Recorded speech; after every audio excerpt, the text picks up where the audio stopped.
don't like this. I know that was harassment, and yet I put myself in that position. So I've been around the business for a long time, so I've been abused mentally and physically, and not physically, but mentally and emotionally by creepy people. It's 1968. A rising young actress steps onto the set of Star Trek, expecting the gig of a lifetime. Instead, she's met with an unprecedented wardrobe demand from the creator of the show himself, one that pushed her past her absolute limit. What happened next was a backstage confrontation so explosive, it reportedly brought production to a grinding halt and left a mark on Star Trek lore that fans are still debating today. Was it a line crossed or a total misunderstanding? To understand why Teri Garr allegedly walked off the set of Sci-Fi's biggest show, we have to look at the bizarre series of events that brought her there in the first place. Who was Teri Garr, and why was she on the Enterprise? All right, before we get to the juicy part, let's set the scene. Because context is everything with this story. And honestly, this is the part a lot of gossip channels skip right past to get to the drama. Not us, we're doing this properly. This is 1968. Teri Garr is still early in her career. This is years, and I mean years, before she becomes the Teri Garr everybody knows from stuff like Young Frankenstein and Tootsie, the Teri Garr who gets an Oscar nomination and becomes a full-blown Hollywood name. Right now, in '68, she's a working actress, grinding through guest spots, doing what basically every young actress in Hollywood was doing at that time, showing up, taking the roles she could get, and hoping one of them turns into something bigger. And one of the shows on her resume during this grind is Star Trek, the original series. Now, here's a fun bit of trivia that makes this whole story hit different. This wasn't even her only appearance on the show. Before she landed the role we're talking about today, Teri Garr had already appeared as a background or minor character earlier in the series' run. So by the time this incident happens, she's not a total stranger to the Star Trek set. She kind of already knows the vibe, the crew, how the show operates. Which honestly makes what happens next even more jarring. Because this isn't a first day on a brand new set kind of misunderstanding. This is a set she's already somewhat familiar with. The episode we're talking about is called Assignment Earth. And honestly, it's kind of a big deal for the show behind the scenes because it wasn't just a random Monster of the Week episode. It was basically a backdoor pilot. Gene Roddenberry was trying to spin a brand new show off of it, a whole separate series with its own characters and its own concept. The episode centers on this mysterious secret agent character named Gary 7, sent to Earth on some kind of covert mission, and Teri Garr is cast as his secretary, a character named Roberta Lincoln. Now here's the thing about being the secretary character in a 1960s sci-fi show. You already know exactly what that means for the wardrobe department. The look for female characters on Star Trek in this era was already extremely form-fitting, extremely short, very much of that era's aesthetic. This was a show that had already built a reputation for its costuming choices for women. Bold colors, tight silhouettes, hemlines that pushed the envelope for what network television would allow at the time. Teri Garr's costume for Roberta Lincoln was, by all accounts, already a very short skirt. Like, already sitting right at the edge of what was standard for the show, which, again, was already pretty daring for its time. So, she shows up, she's got her lines down, she knows her mark, she's ready to shoot her first scene as this brand new character in this potentially franchise-launching episode, and this is where things get messy. Because right before filming starts, the costume, the one that's already short, becomes the center of attention. Not because of a script note, not because of the director calling for a wardrobe adjustment through normal channels, but because of the man who created the entire franchise, Gene Roddenberry himself, personally deciding it needs to be shorter. And when I say shorter, I don't mean like a subtle half-inch adjustment that nobody would even notice. We're talking about another 2 inches taken off. About 5 centimeters. On a skirt that's already about as short as 1968 network television was going to allow. That's not a tweak. That's a significant, noticeable change happening at the literal last minute, right before cameras roll. This is the moment everything, reportedly, kicks off. And keep in mind, this isn't happening in some quiet corner of the studio where only 2 or 3 people would even notice. This is happening on an active set, with a full crew present. Cameras being set up, other actors around, everyone waiting on the mark to be hit, so filming can actually start. Whatever was about to happen next was going to happen in front of an audience of co-workers, not behind closed doors. And here's something worth pointing out before we move on. This wasn't happening in a vacuum. Star Trek in this era was already a show where wardrobe was a constant, ongoing point of negotiation. The costumes were bold by design. They were meant to turn heads, and that meant the line between creative costuming choice and someone with power making a call about what a woman's body looks like on camera was already thin to begin with. Add in the fact that this is happening on the fly, right before cameras roll, with no time to really object through normal channels, and you've basically got a perfect storm for exactly the kind of moment we're about to describe. So, what actually went down when Roddenberry decided the skirt needed to be shorter? And why does the story get more uncomfortable the more you dig into it? The skirt, the kneeling, and the alleged walk-off. Okay, here's where we get into the actual scandal part of this story. The part that, if you've seen this story pop up in your recommended feed before, is probably the clip you've already seen. According to Lance Parkin's biography of Gene Roddenberry, called The Impossible Has Happened, The Life and Work of Gene Roddenberry, this wasn't just a case of Roddenberry sending a note to wardrobe saying, "Hey, can we shorten this a bit?" The account describes something far more hands-on. He went directly to costume designer William Ware Theiss, who, by the way, was already known across the entire show for designing these famously skimpy, gravity-defying outfits for the female cast. So this guy's whole reputation was built on pushing boundaries with hemlines and necklines, and Roddenberry kept pushing for Teri Garr's skirt to be shorter and shorter and shorter still. And then it gets even more uncomfortable, according to this account. Roddenberry didn't just ask. He allegedly got down on his knees, right in front of Teri Garr, and started rolling up the hem of the skirt himself. Not directing wardrobe to do it off to the side, out of view. Not asking her to step behind a curtain and adjust it herself with her own hands. Kneeling in front of her, personally handling the hem right before she's about to shoot her first scene as this character, in front of the crew, on an active set. Now think about that for a second, because I think it's easy to read that sentence quickly and move on. But sit with it for a moment. You're an actress. You're relatively newish to the business. You're on one of the biggest sci-fi shows of the era, on a potentially career-making episode, and the creator of the show, the guy running the entire production, is on his knees in front of you, adjusting your skirt length by hand in front of everyone.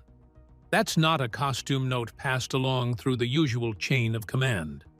That reads as something else entirely. And according to Parkin's account, that's exactly how Teri Garr took it. The story goes that she was so insulted by the whole interaction that she did the thing you basically never hear about actresses doing on a controlled professional 1960s TV set, a set with tight schedules, tight budgets, and very little patience for delays. She walked off. She reportedly left the set in protest, right there, in direct response to what had just happened in front of everyone.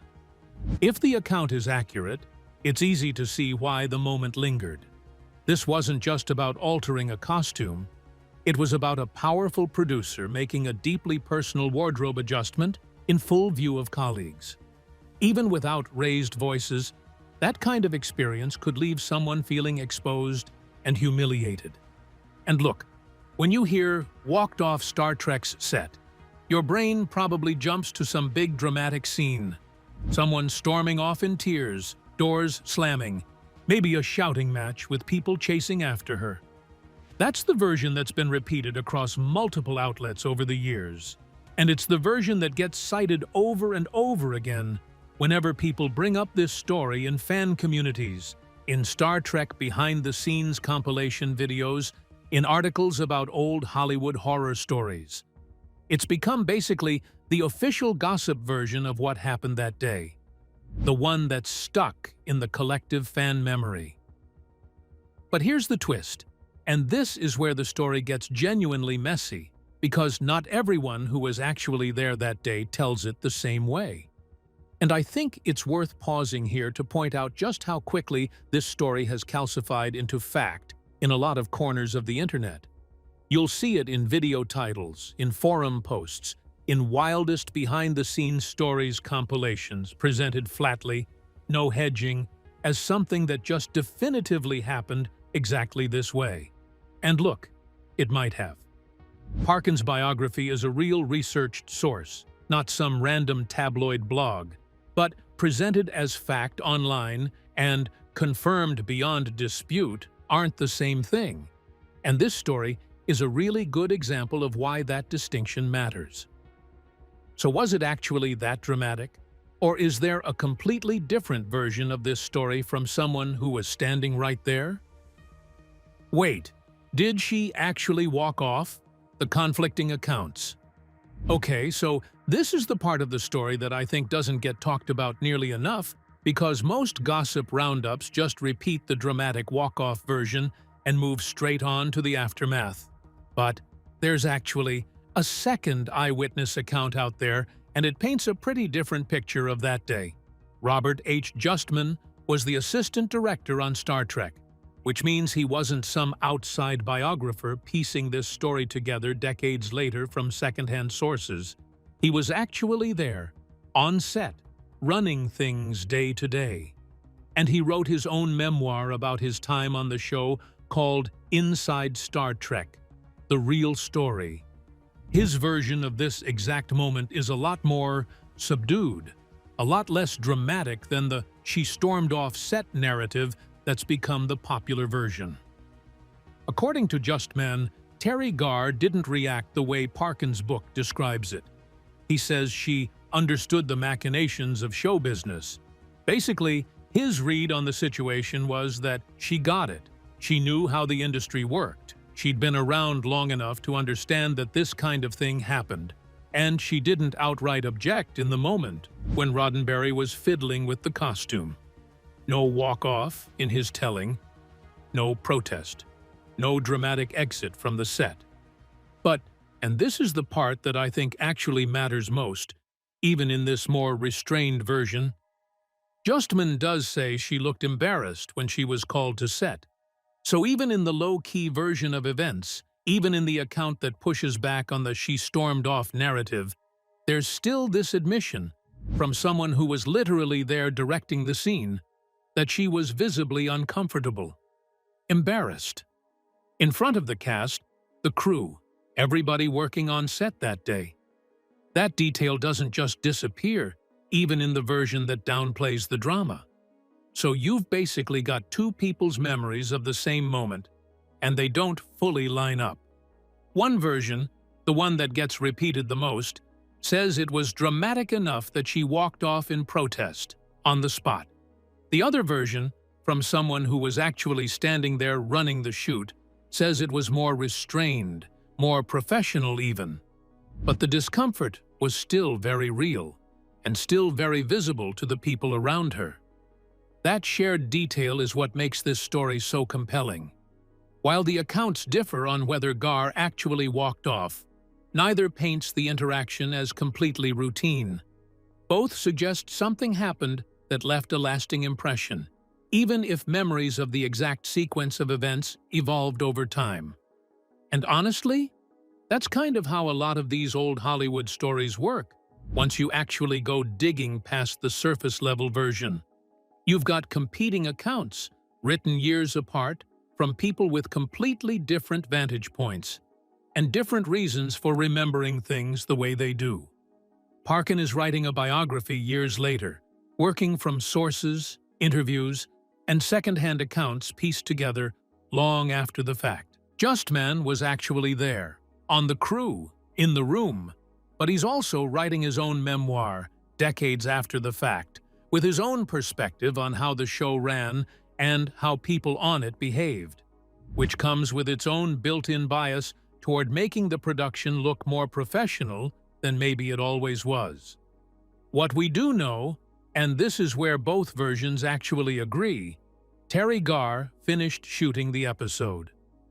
Whatever happened in that exact moment, dramatic walk-off or quiet embarrassment, the scene got made, filming continued, and Roberta Lincoln exists on screen in Assignment Earth to this day. But by all accounts, regardless of which version you believe, whatever the exact details were, she walked away from that day with a genuinely negative feeling about the whole experience, and that part isn't up for debate between the two sources.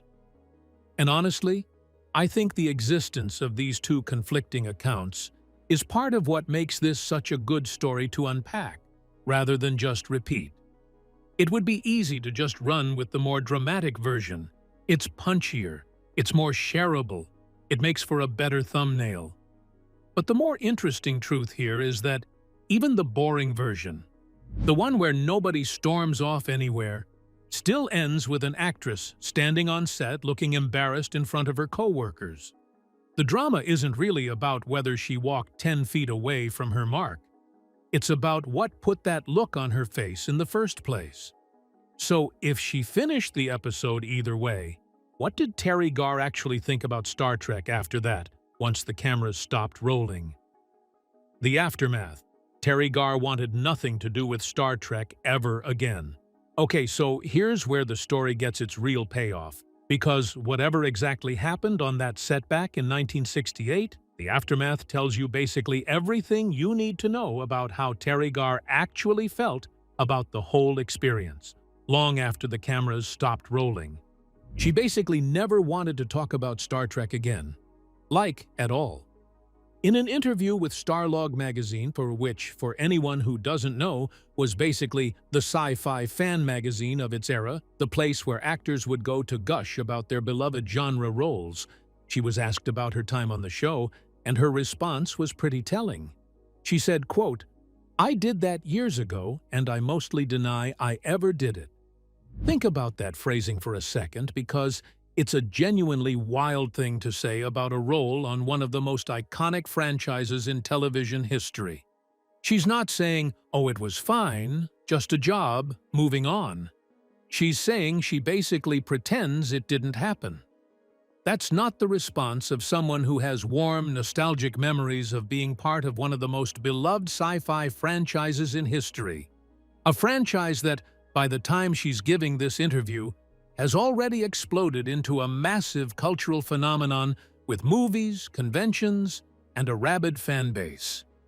That's the response of someone who wants that chapter closed, buried, and preferably never brought up again. And it's not just that one quote either. This wasn't a one-time joke she made in a single interview and then moved past for the rest of her career.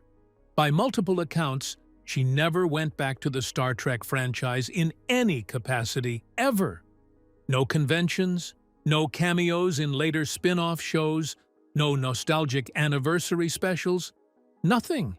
And for a franchise that is famous, I mean genuinely famous in the entertainment industry, for bringing back guest stars decades later, doing reunion specials, having actors show up at conventions still gushing about their one Trek episode like it was the highlight of their whole career, Teri Garr just wanted out.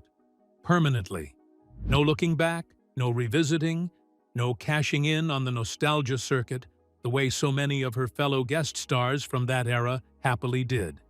And in later interviews, she didn't just avoid Star Trek specifically, she expressed distaste for science fiction as a genre in general.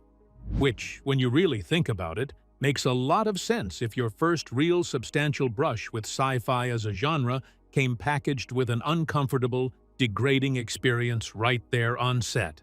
That's going to color how you feel about the whole category of work, not just that one specific show, and not just that one specific creator. It's the kind of thing that can sour an entire genre for someone, permanently, even decades removed from the actual incident. It's also worth pointing out how much this stands out against the backdrop of a franchise that's typically obsessed with its own history. Star Trek fandom is famously detail-oriented. Fans track continuity errors, debate canon, memorize which actor appeared in which episode down to the smallest walk-on part. In that kind of culture, an actress who wants absolutely nothing to do with her own appearance in the show sticks out. It's not the norm. It's the exception that ends up getting its own footnote in Trek history books, precisely because it goes against everything the fandom usually expects from its alumni. So when you connect the dots here, the alleged wardrobe incident, whether it played out as a dramatic walk-off or a quieter, more embarrassing moment that she just pushed through, and then this decades-long refusal to engage with the franchise at all, in any form, at any point in her career, it paints a pretty clear picture of an experience that genuinely stuck with her. Whatever exactly happened on that set that day, it left a mark that never really went away, one that followed her through an entire career that eventually included Oscar nominations and iconic comedy roles, and yet Star Trek remained the one thing she just would not touch. And honestly, that's what makes this story hit different from a lot of the celebrity clashed with a director once and got over it stories you hear all the time in Hollywood gossip circles. This isn't a one-off tabloid blurb that fades after a news cycle. This is someone who spent decades afterward actively distancing herself from the whole thing consistently across multiple interviews over the course of an entire career. And when you sit with that for a minute, it kind of reframes the whole story. This isn't really a story about a skirt. A skirt is just the object at the center of it. It's a story about an actress showing up to do her job, expecting the normal give and take of costume fittings and wardrobe notes, and instead getting an experience so uncomfortable that she'd rather erase it from her own biography than talk about it decades later, even once she'd become a much bigger name than she was in 1968. So what does this story actually tell us about how Hollywood, and specifically a show as beloved as Star Trek, treated its female guest stars behind the scenes? Why this story still matters. Here's the thing about this whole saga that I think is worth sitting with for a second before we wrap up, because it's easy to just file this away as old Hollywood was weird, next story. But I don't think that does it justice. Star Trek has this reputation, and honestly, a well-earned one in a lot of ways, as a genuinely progressive show for its time. It gets credit, and deservedly so, for things like one of the first scripted interracial kisses on American television, for having a genuinely diverse bridge crew in an era where that was rare on network TV, for imagining a hopeful future where humanity had moved past a lot of its worst instincts around race, around conflict, around scarcity. That reputation isn't undeserved. The show really did push boundaries in a lot of meaningful ways for 1966 through 1969. But stories like this one are a reminder that progressive on-screen and professional behind the camera aren't always the same thing, and they don't automatically come as a package deal. The costume department on the original series was already known for outfits that pushed boundaries. That was kind of These's whole signature style, and it's a well-documented part of the show's visual legacy. But there's a real difference between a costume designer making creative choices about a character's look as part of his job, and the show's own creator personally kneeling down to shorten an actress's skirt with his own hands, right before she's about to shoot a scene. in front of the entire crew. And what's kind of wild about this story is that we don't even need to fully resolve the did she storm off or not debate to understand why it mattered, or why it's stuck around in Star Trek lore for over half a century at this point. Both eyewitness accounts, Parkin's more dramatic version and Justman's more restrained one, actually agree that something uncomfortable happened that day. They just disagree on how visibly Teri Garr reacted to it in the moment, and how far she was willing or able to push back. But both versions leave you with the same basic picture: an actress who was embarrassed and a creator who was awfully hands-on, literally, physically hands-on, about her costume, in a way that crossed a pretty obvious professional line.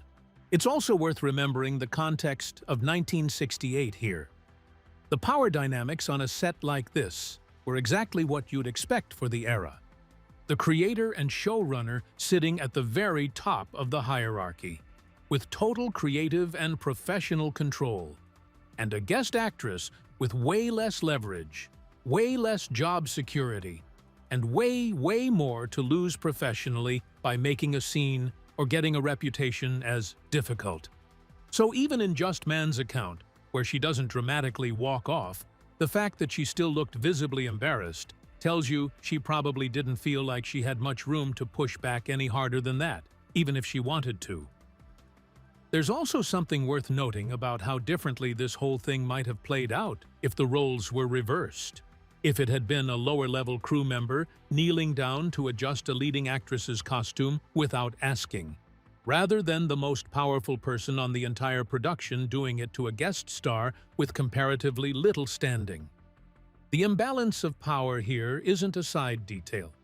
It's basically the entire reason the moment reads as so uncomfortable in the first place, in both versions of the story.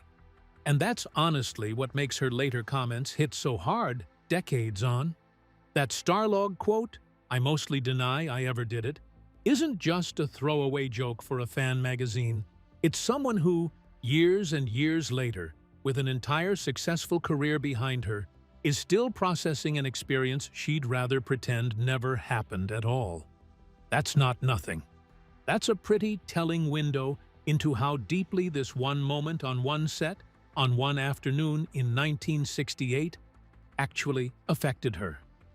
And I think that's ultimately why this particular piece of Star Trek trivia has had such staying power more than half a century later, way longer than most actor had an awkward day at work stories tend to survive. It's not just a fun bit of set gossip to toss into a clip compilation.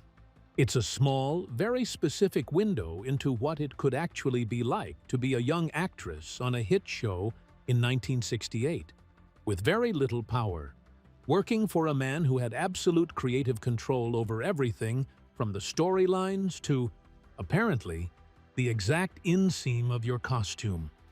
And it's a window into just how long that kind of experience can sit with someone, quietly, for the rest of their career, resurfacing only when a reporter asks the wrong question at the wrong time and gets an answer a lot more honest than they were probably expecting.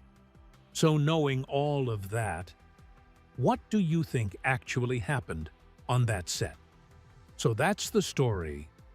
At least, the story as it's been pieced together from Lance Parkin's biography and Robert Justman's memoir. Two accounts that don't fully agree on the details, but both point to the exact same uncomfortable core. Gene Roddenberry, a skirt, and an actress who never really got over it, no matter how many years passed or how big her career eventually became.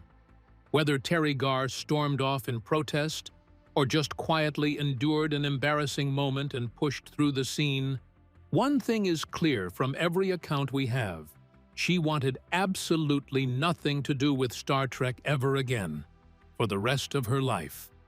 And honestly, that's the part of this story that sticks with me most. Not the skirt itself, not even the kneeling.